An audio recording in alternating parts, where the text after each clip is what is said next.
why I decided to do the summer school. One is because there's been this niggle ever since I started Artful Eating, and it has had different iterations: the book, the online course, I had a podcast, and then I work with people one-on-one all the time. But there was this niggle of something else I wanted to do, and I didn't quite know what it was. And then, babies, pandemic, and I'm a big believer in wait until it feels right or until the inspiration strikes.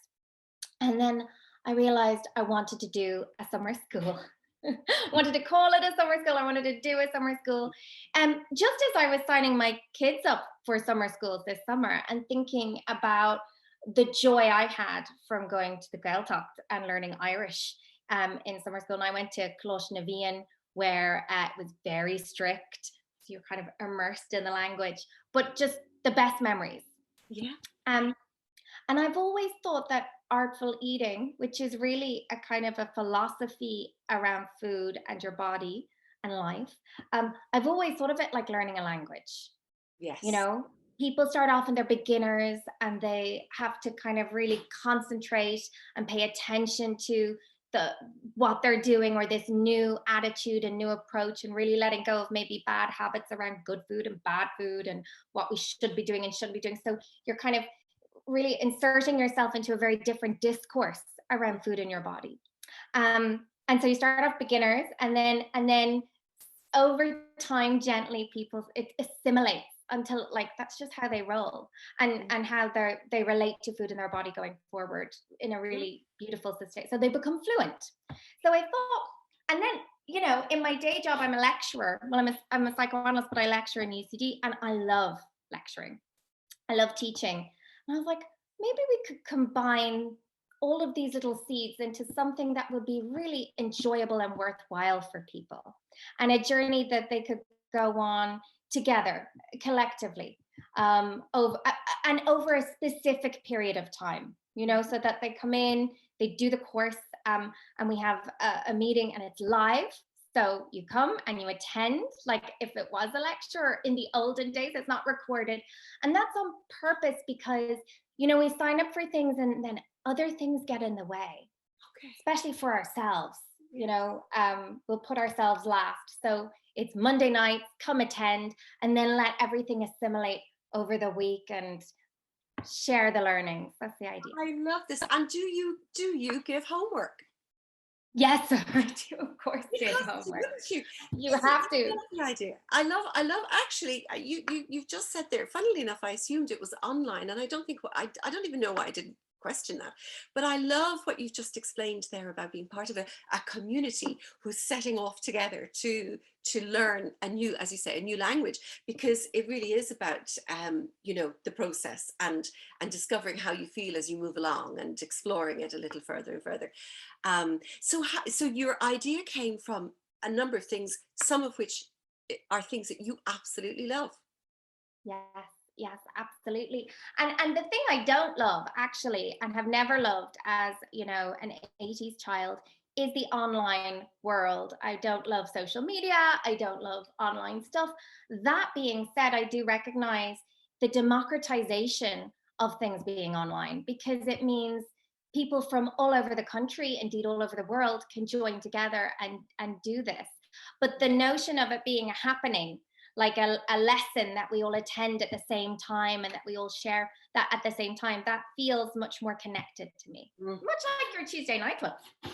Well, yes, yeah, but what feels right for you is the most important element in all of that, because that's when if you love lecturing and being in that kind of arena, and that kind of energy is what most works best, I mean, you can't go wrong. That's really feeling into your own. So who is it for, Karina? Who is it? Who are you aiming your summer school at? Well, it's for anyone who finds that their time is occupied by being dissatisfied with food and their body. Because I feel two things quite strongly. One, and I kind of mentioned this too when we were talking about it already. One is that life is far too short, especially since the pandemic. Life is far too short to be giving stress and attention to food and our body in a negative way. I think that our bodies and food are two things that can be hugely, should be, and are hugely positive in our lives, and things that can kind of set the foundations for feeling good, looking good, and pleasure and joy, opportunities for pleasure and joy, how we dress ourselves, the food we eat. So I'm so conscious, and it just seems to get worse as time goes on, that this is such a source of strife. And there's degrees, right? For some people, it's low grade strife, and depending on where they're at in their life, it can be more stressful. So that's one thing.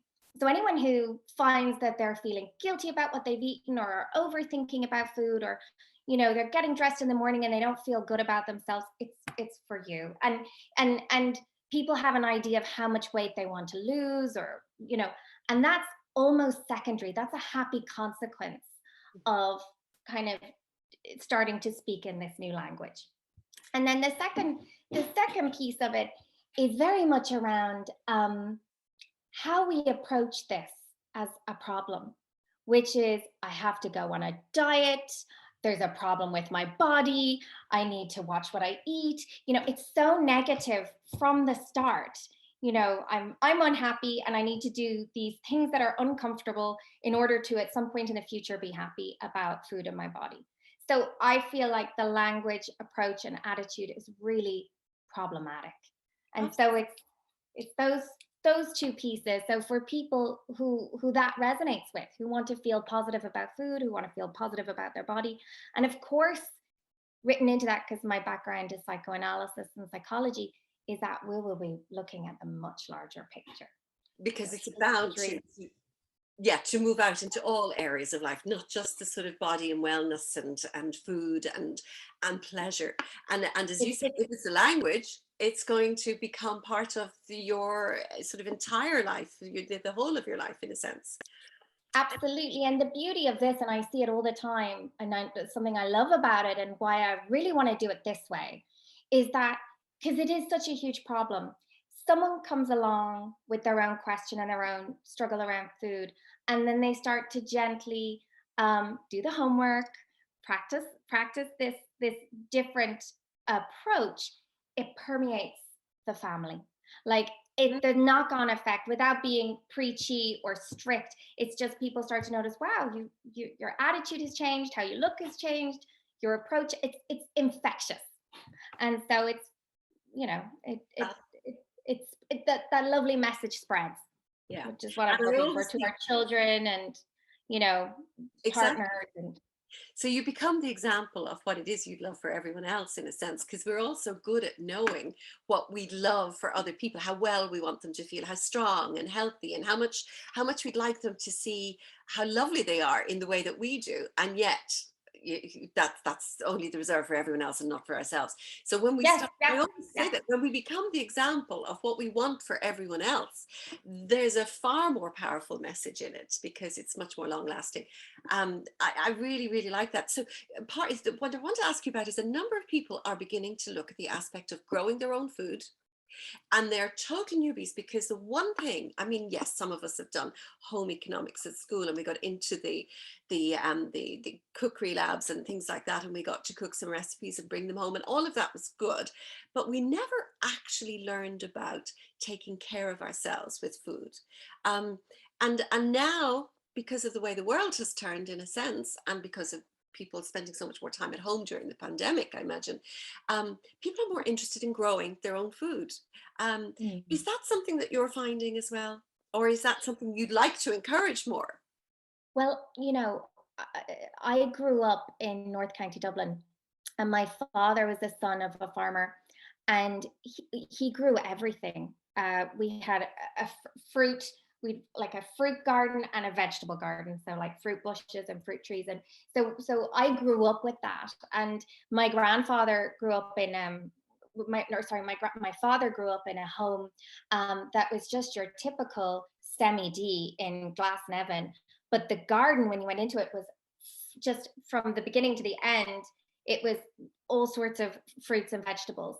And so when I was in my 20s, I started growing my own. Really? Myself and my now husband. So we've been doing it for a very long time. And you can't in this country sustain yourself, or it would be a full-time job to sustain yourself on what you can grow yourself. But the thing that I've noticed about growing one's own, whatever you choose to do, whether it's just tomatoes or whether, in a little glass house or in your window, your herbs, or whether you want to get into something a little bit more extensive, it really gives you a sense of connection to what's required to create that carrot, the Mhm. soil, the time, the energy, the attention. And a big part of the problem, there's so many dysfunctional aspects to our relationship to food at this point in society. But one of them is the lack of reverence and respect for food. Yes. And when you start to grow your own and you start to tap into that, suddenly when you get a packet of carrots that have been, peeled and cut into these squares in a plastic package and you taste them versus something you've grown yourself, you're like, I don't want to eat this. Mm. And, I want to eat something that I have some sense of where it comes from. So, absolutely. And you do not need to. We've rented for years and sometimes have had gardens that we could grow in extensively and sometimes not. But there's always things growing Mm. in this house, whether we get, I remember a couple of years ago, we got one of those plastic glass houses from Lidl, and what we grew in it was phenomenal how much we could squeeze into it. As with all good things, getting good at growing, it doesn't happen immediately. It Mm. takes time. And each season you learn more.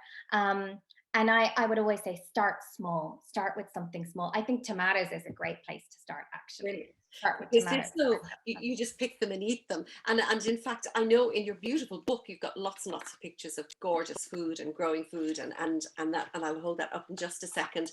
But I mean, you know that on the Tuesday Night Club we have our own master chef, Trisha Hennessy, and she Yes. always talks about, she says, before you do anything else, read the labels, because what's on the back, if it has a whole load of, O's, as she calls it, sucrose and all those other things, you're actually not doing yourself any favors at all. So when you're talking about this language that people need to learn, it's not just the language of, what you read in the back of the ingredients on packs and things. It's the language of, where your food comes from and how it's grown and, what it's going to do for you. And I imagine, once you begin to learn that language, it's got to become just a whole new experience. I mean, like learning any language, it brings you further and allows you more Yes. opportunity. Yeah. Yes, and it's once, and that's true of all languages. Even if we think we've forgotten our Gaelga, we haven't. It's in there. It's a language. Once you learn it, you can't unlearn it. And so on the curriculum, I know it sounds very like schooly. I can't help because I university lecturer. I think in terms of curriculum, but we talk about, and these might sound a little bit like, oh, that's too challenging. It's not. Everything that we will talk about will be really easy to connect to, understand, and apply, and will be enjoyable to connect to, understand, and apply. That's the most important thing. If it's not fun or enjoyable, people won't do it. But I talk about the ethics and a personal ethics around food and your body, which, we think about that in other contexts, around how people treat women or a relationship to sex or, parenting or education, but we don't think about it in terms of nourishing ourselves. And when you start from a position of an ethics, and what I mean by that really are like values and principles to kind of ground us in the choices that we make. Because we have values and principles in other areas of our lives that ground the choices. Oh, I would never drive in the bus lane because, that's against the law. I just wouldn't do that. Or I always pay my taxes on time. Like we have these coordinates. What creates and then if you say vegetarian or vegan, you have coordinates. But if you don't have those kinds of coordinates, it's something external that determines the choices you make, and that's marketing and capitalism and the supermarket, and there's huge psychology around how a supermarket is laid out. And so we'll be talking, and you get to decide your own, right? You listen to yourself and you think about it, and you think about where you're at in life, where you live, what's accessible to you. But even starting to think in that way shapes the choices and decisions you make around food, So you you know? build your own blueprint for your own relationship with food. I really, guided by you, obviously. And so when you talk about the psychology of lasting, I mean, in your beautiful book, the Artful Eating, the Psychology, I know it's back to front end if you're looking at it, but it's Karina Melvin, Artful Eating, the Psychology of Lasting Weight Loss, a stunningly beautiful book. And Karina, you've been one of our very popular guests on the Tuesday Night Club in the past as well. I always remember loads and loads and loads of questions afterwards. People really wanted to know more from you. And I'm sorry in a sense that it's so close to the end of the year. But the reason why we have you on now is because you're starting this summer school on June the 4th? June 6th. June 6th. June 6th. And Yes. it's Monday evenings at 8 what time? o'clock. 8 o'clock. 8 p.m. 8 p.m. to 9:30, probably 10 o'clock, because I'm guessing there will be lots of questions each week and people will want to, have the time for a Q&A and to allow things to assimilate. And it's over the course of 6 weeks. It's live, so there's no recording. You come, you attend with pen and paper, a glass of water or something to drink, and we will just be talking about ideas, themes, perspectives, and then you will have practical actions to do each week to kind of really positive things and nothing challenging. Everything will be enjoyable, but that, you start to assimilate into the fabric of your day-to-day life. And so over the course of 6 weeks, I mean, some people will be coming to this having read the book or having done other things around, food and nutrition and weight loss. I mean, anyone who has a question around their weight and food and their body has done innumerable things before they end up thinking about it from a more psychological perspective. Yeah. But depending on where you're at and what you put into it, the energy and effort, as with any course, it's what you bring that informs what you take from it. But it will be a really huge perspective shift. And so the homework incorporated in that, there'll be cognitive hypnosis audios to support you. And then just the energy of the group all on this journey together. I think that's very powerful. Or yes, a community when you're working together like that, it really helps. And you're learning so much from other people as well, Karina. Yes. It's fascinating. What they will take away is a whole new attitude, their own attitude, not one that you've enforced upon them, but you've helped them develop a whole new attitude, one that they can fall in love with. It's going to sustain them. And because most of us, to be frank with you, most of us have an ideal love, a bit like in our own, sort of lives. We have an ideal love, and that's it. And most of us have an ideal love of how we want to feel and look and live and be. But to do it on our own sometimes is a difficult thing. So being able to bring that ideal with us, and you help start developing the relationship, the language, and the skills, I suppose, that will bring you further with that. That's really powerful. I think an important thing I want to note, because, why is this different to lots of other approaches? There's so much amazing information out there about what to eat, and indeed even how to eat. Like there's no end. But what I notice, or what I know for sure, and I've been working with people, helping them lose weight for many years now, one-to-one mainly, is that the biggest struggle that we have, yes, is all these misinformed fixed ideas, which we'll go through, why diets and why diets don't work, but mostly it's how we view ourselves. That's the piece that really shapes us. And I'll tell you a little story, if I can, a personal one. I was always struggled with my weight as a teenager and a young adult. And I remember going to Paris one year in my 20s or late 20s, I can't remember exactly when it was, with a friend who's just gorgeous, statuesque. I'm very short, gorgeous, statuesque woman. And we were having a ball, the two of us in Paris, really enjoying ourselves. And we passed a shop and there were a pair of red shoes in the window and they were flats. And I was oohing and awing over these beautiful red shoes. And she said, oh, let's go in and try them on. And I said, oh, no. I never wear flats because, I'm small and I'm not happy with my size. I always feel like I need a little bit of extra extra room in order to, or extra height in order to feel less ungainly. She's like, come on, we'll go in and try them on. And I went in, put on the shoes, fell in love with them. They were just beautiful. And I bought them. And in that moment, something changed, not consciously, but I went from thinking I'm the short, stout girl that always needs to be in heels in order to feel okay, to I'm, the petite girl that wears flats. And actions and behaviors, whether I was consciously aware of it or not at the time, naturally started to change because how I viewed myself had shifted. I hope that articulates. It was a very short kind of vignette of what I'm trying to communicate. But the point, Trina, is that we have a fixed view of ourselves. And that view shapes and informs everything that we do. And there are positive aspects to it and negative aspects to it. And what I'm hoping to do with the lovely people that join the summer school is to help them change how they view themselves. And it's that piece, and it's possible.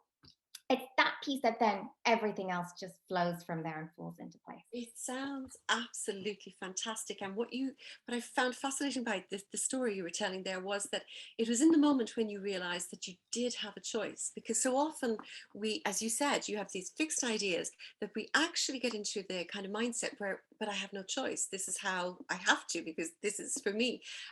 It's only when we realize we have choices that we begin to see that we have them in other areas of our lives as well. So I particularly, love anything that teaches us that we are making choices and that all choice is possible, is going to bring about major transformation in our lives, not just in the area in which you're concentrating. But this is a great place to start. It's a great time of year to start. Yes, I always say, if you that kind of thing in the winter, it takes one freezing cold night to go, I really want mashed potato and bangers and mash or something like that, because it's so-called comfort food. But this time of year is perfect to begin to learn that language, because by the time the old triggers come back in again towards the winter, you're already up and running, and you have a whole routine established and a whole frame of mind and mindset established. So it is great. So where are you based? Where is this going to happen? Well, it's happening online. So it is happening online. I don't know why. Yes. I'm so sorry. Now I've confused people. So it is No, online. it's online, but the idea is that it's live. You know the way with there's so many things now that they're pre-recorded or you can watch back. The idea is this is a happening. It's online. We're all together. We'll all show up. I'll be encouraging people not to have the Zoom black screen, but to show themselves. Yes. Yes. During the pandemic when we were teaching, a lot of the times you'd be staring at a screen of black screen. So I'd always say to my students, no, I don't care if you're in your PJs, turn on your screen. But look, the idea is that it's something that's happening that you commit to and engage in real time. So we meet on a Monday evening. It's an interactive experience, and then you collectively we all do the actions and activities over the week that have come up to kind of assimilate that information over the course of the week, such that then the next week you're ready for the next lesson, the next step. The next, and anywhere in the country, anyone can join you, obviously. Anywhere in the world. Anywhere in the world, exactly. Yeah. Karina, we will put, do you want to say, just in case people are taking notes at the moment as they're listening, how they can find you? So it's you go to artful-eating.com. Yes. And the course is on there, the curriculum is on there, the link is there. The fee, it's €250, but anybody who is struggling and feels that they can't afford that, please get in touch with me and we can come up with something that feels comfortable. I really want everybody to be able to access it. And the links are all there. And if anyone has any questions, or if they're not sure it's for them, or they think it might be good for a loved one, anything like that, email me, Karina at artful-eating.com. Yeah, and we'll put those details up as well underneath, so anybody who's looking for it will find it there. And Karina, thank you so much for coming to show. And just in case any of you have not, this is upside down. I'll put a proper picture up of this as well. This is Karina Melvin's book, Artful Eating: The Psychology of Lasting Weight Loss. We all need that. Do you know though, there's also the most wonderful things you have at the back. We are missing the most vital ingredient in the weight loss battle, the mind. Absolutely. And you are the person to bring that, which is something we all very much need. Karina, you're also a delightful person. I know that because I've met you in person, and you are. So I think it's going to be a wonderful course, and I'm sure you're excited to get started as well. I can't wait. I really am so excited, ready and raring to go. Well, it's for any age, any time, anybody, anywhere. We can come and get in touch with you. Thank you so much, Karina. Really looking forward to hearing more about this and hearing more from you as we go through the next year as well in the Tuesday Night Club. Take care of yourself. Okay. Thank you. You too.